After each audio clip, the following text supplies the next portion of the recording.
대장동 의혹의 핵심 피의자 김만배 씨와 남욱, 정민용 변호사가 내일 구속영장 심사를 받습니다. 검찰이 입증에 어려움을 겪었던 배임 혐의가 이들의 구속 여부를 가를 핵심 쟁점이 될 것으로 보입니다. 취 기자 연결합니다. 나혜인 기자.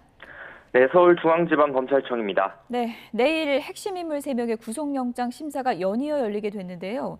김만배 씨가 가장 먼저 심문을 받게 된다고요? 네, 화천대유 대주주 김만배 씨는 내일 오전 10시 반 서울중앙지방법원에서 구속 갈림길에 선 핵심 인물 3명 가운데 가장 먼저 영장 심사를 받습니다. 김 씨는 지난달 14일 기각됐던 첫 구속영장보다 오히려 뇌물 액수는 더 줄었습니다. 검찰은 곽상도 의원 아들이 받은 퇴직금 50억 원의 대가성이 아직 충분히 밝혀지지 않았다고 보고 뇌물 공여 액수에서 제외했습니다.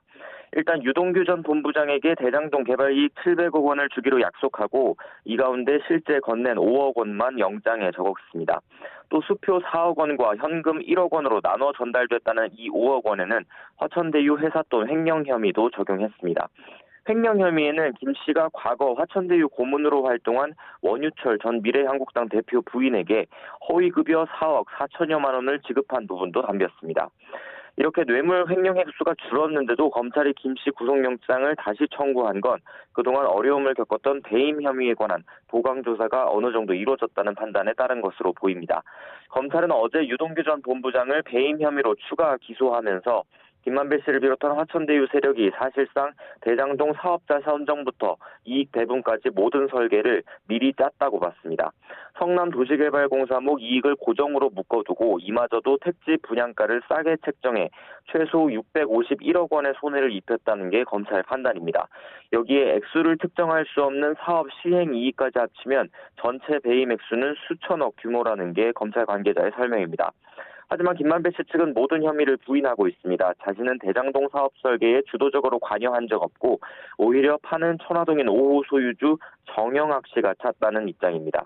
유 전 본부장에게 700억 원대 이익을 약속했다는 혐의도 정 회계사가 제출한 녹취록에 담긴 허위 과장된 내용일 뿐이라고 맞서고 있습니다. 또 남욱 변호사와 정민용 변호사의 경우에 검찰이 지금 김만배 씨 배임 공범으로 보고 있는 거죠? 네, 남욱 변호사는 김만배 씨와 함께 또 정민용 변호사는 성남도시개발공사 안에서 유동규 전 본부장의 지시를 받아 각각 화천대유 세력에 특혜를 주는 공범 역할을 했다고 검찰은 보고 있습니다. 이 두 사람의 영장 심사는 내일 오후 3시부터 연달아 열리는데요. 남 변호사는 천화동인 4호 회삿돈 35억 원을 횡령해 정 변호사에게 뇌물로 건넨 혐의도 받고 있습니다. 정 변호사는 지난해 말 성남도시개발공사 퇴직을 앞두고 부동산 시행업체 유원홀딩스를 세웠는데 검찰은 이 회사가 유동규 전 본부장의 자금 세탁용 회사라고 의심하고 있습니다. 다만 남욱 변호사와 함께 핵심 4인방 가운데 한 명으로 지목된 정영학 회계사는 구속영장이 청구되지 않았습니다.